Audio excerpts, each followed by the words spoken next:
So here we are, September the 23rd, 2023, again at 23rd it is in the month, and the Sun entered Libra today, 0 degrees Libra here, at 6:50 in the morning, Universal Time. And this is a major place in the zodiac to reach the second half, which is all about collectivization. We're coming out of the 6 months of individualization, which every year starts at the 0 degree Aries mark. For 6 months we are collectively, individually redefining our individuality, so to say, and then with the 0 degrees Libra we enter into that second phase where we are integrating what we have newly discovered, you could say, developed, got our fingers into. We are now ready to implement this into the whole social structure of connections with other life forms, with other human beings, with nature, with pets, to really spread out, build that web. The internal phase is over in that sense. So that it's interesting on another note, which is kind of adding into this frequency. It's the 9th month where this occurs. The number 9 is the number of completion. So we are really coming to a full circle in some way. That's what the 9 indicates. Also, if you add the month number 9 to the year number, you get back the year number. So the 9th month as such is a very outstanding moment in time. It's kind of up to that point. We are building up. We are almost time traveling back, starting, and then as we reach the 9th month we come to the same number as the year is, which is a 7 in this case, the mystical magical 7, which is undefined in many ways. It's kind of that gray zone between the two structural numbers 6 and 8. And it is interesting, as we now will move into the month of October, the 1-0 will come in, which adds to the 7 of the year, making it into an 8. So we are kind of looking ahead in time. The 10th month, October, is always having that notation, that notion of having a sneak preview of what's ahead, what's behind the horizon. And that will definitely be the case this year in October. Big time. More on that soon, coming on that first day of October. Just to say, as a little preview, on that day, simultaneously, Elates and Haumea will have their final entry into Scorpio. This is big, but again, this is a different story. This is really building the base of what's to come in the next at least 15 to 20 years, with Haumea expressing through Scorpio. Haumea, again, that's the fire goddess who creates out of the ocean, out of the deep ocean, build up that archipelago of Hawaii, as the story goes. But more, again, these stories are all to be taken allegorically. It is a very deep transformational energy which is slowly building up to that point where it starts to touch the surface of the ocean, and that's where we literally are, where a whole new continent comes into view with so many new possibilities of expression, fertile soil to be used, to be planted in. So it is that forward-looking energy which will be super strong in October. This is just a sneak preview. So let's have a little peek at this chart here of the Sun's entry into Libra. And just to say it right away, Neptune was discovered on the 23rd of September in 1846. And if you note the 46, the year number of Neptune's discovery, here it is, resonates with 23 as well. So there's something about Neptune in that 23 figure too. A very, very interesting number as such. So it's Neptune's birthday, 177 years. We get to that in a minute. And also it is Salacia's birthday, actually the day before, which was the 22nd of September. Salacia, a smaller planet, who was by astronomers named that way, and Salacia is by the myth the wife of Neptune. How interesting is that? Both around that same degree of 0 degree Libra, that place where individualization comes to its conclusive finale in the last degree of Virgo, and then into the first degree of Libra, where we are today in, really opening the gates to that collectivization of burning down all boundaries in the end. That's what it really means. It's a deeply interconnected, multi-dimensional system. We are allowing to get involved more and more. If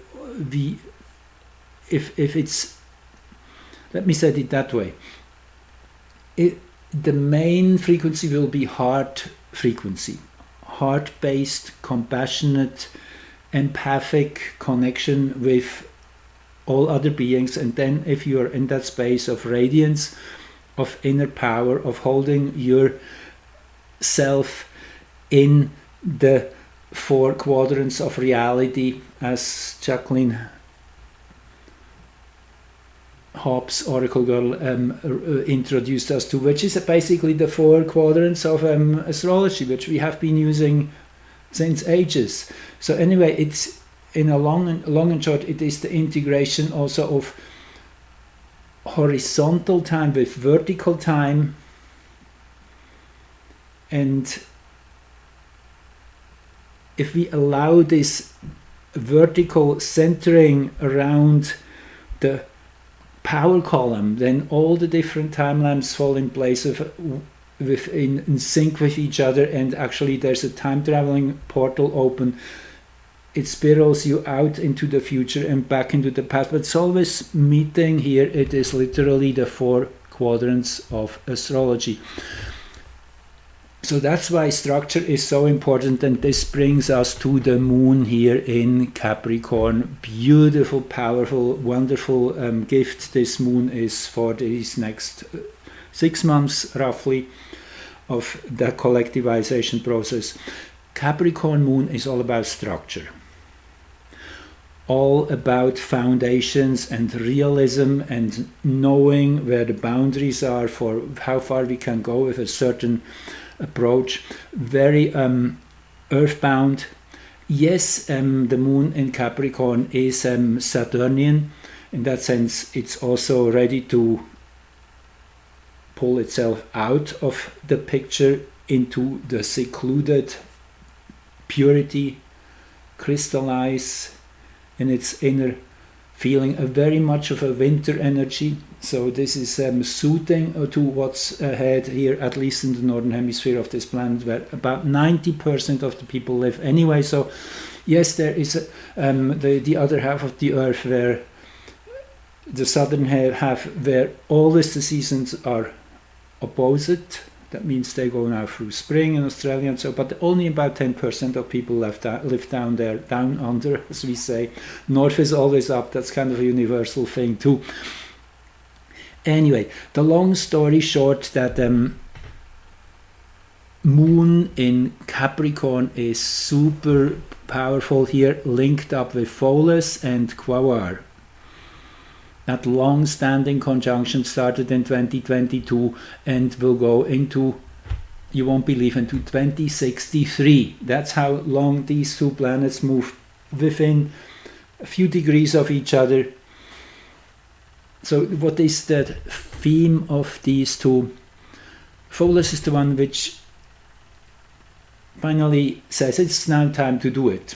It's kind of that moment you stand on the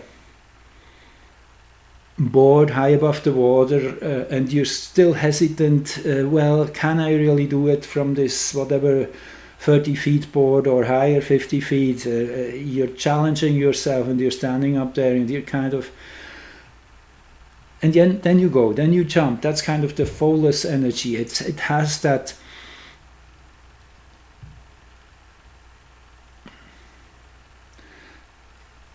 how shall I say that? It's literally an energy from the beyond, which helps us to move through barriers which we have erected around ourselves. It breaks us out of the prison, breaks us out of the shell. It is that final intent which takes us beyond boundaries, beyond what we see possible even at the time, heading into the impossible, into the unknown. That's what it is. And then Quawar is a creation force. However, Quawar always comes first with a difficult experience. It's kind of how it goes. You first have to take the hit, and then you see you recover out of it, and you will be doing much better than before. That's kind of where we are. And it is interesting that these two are in sync, moving forward for the next almost pretty much 40 years coming. So this is a slow reconstruction process to we're under, which is already way in its footsteps, but it will definitely keep on going. There's lots to rebuild, lots to reinvent and reconstruct, and naturally it always is connected with retiring, outgrowing out of forms and shapes which are no more helpful. That's kind of Quawar too. So it's kind of pushes us. Anyway, the moon here is showing, yes, this is the base frequency of what's coming the next 6 months. We are definitely pushed to that final line before everything falls over the cliff into the abyss. So this is really it's obviously that's how nature works. When you get into this situation, then adrenaline rushes into your system, and there's no thinking anymore at that point. You know what to do, you know what the right thing is to go into. That's kind of the energy we are dealing with here. Neptune, yes, coming in closer here into the opposition with the Sun, actually already is still in opposition, I should say. Now what I want to say here is that the next couple years, that initiation into fall season will be even more Neptunian. So it is also showing that each year now coming, we are definitely feeling that melting down of boundaries, as they say, in a good way. It moves towards singularity. Yes, there is also the distorted way of singularity, which would mean it's all ruled by one intelligent network, and which is artificial, as we know, by nature. So, and that is the other side, which wants to have a total control, singularity. The other side is the spiritual singularity of being all in coherence with each other life forms. It's a natural rhythm. It is how nature functions. All we have to do is go back to nature, go back into our bodies, into our hearts, into our physical and emotional and intellectual and spiritual energy, bring that all in alignment with each other. Again, you see the four, again, the four quadrants. It's always the four, which is really the foundation of being rooted in this reality. We have to get rooted even more so now. Strong winds are coming and are necessary to, okay, that's my timer. I wanted to keep it at 15 minutes, so let's just finish here. You get the picture. That is the energy of these coming few months. And just one more thing I want to add in is the other important configuration, which has been reactivated just a couple days before this fall equinox. It was the opposition of Salacia with Maki. More on in my next video on that, but you see it is those two which are perfectly within the horizon, and the first house and the seventh house axis, so to say, the power from within, which is the eastern horizon, and what is streaming out into the world. And just in a nutshell, these two are super important between 2017 and 2033.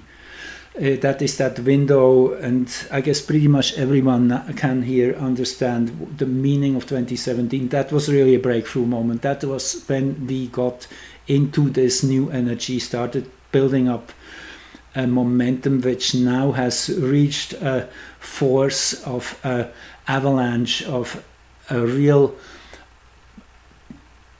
plowing that old energy into the ground and pushing it out of this frequency band. And this is Maki in a nutshell. This is the sacred masculine, you could say. It is that power of going for the real thing, going for the challenge, in search of higher consciousness. It's like the freestyle climber or whatever extreme sport you would take, going into extreme situations to push your brain to go quiet and get truly centered into the moment. That's kind of the energy we are dealing with here. And Salacia on the other side is the pure enjoyment. Salacia, as I said, the wife of Neptune. It's that interface where you see the light reflecting on water, fire and water interacting with each other, the two powerful elements. There's pure joy in that. Just imagine that moment when you stand at the lakeshore or at the ocean and you're looking into the setting sun, you're seeing all these wonderful millions of colorful ripples dancing. It's really an energy to surf on, literally. So this is kind of in the two cardinal signs naturally since 2016, 2014, Maki, but it is an energy which will be in those two signs for many years to come. They move probably about 30 years through each sign. Anyway, this is coming and I keep it at that. Just thanks again for tuning in and listening, and see you soon.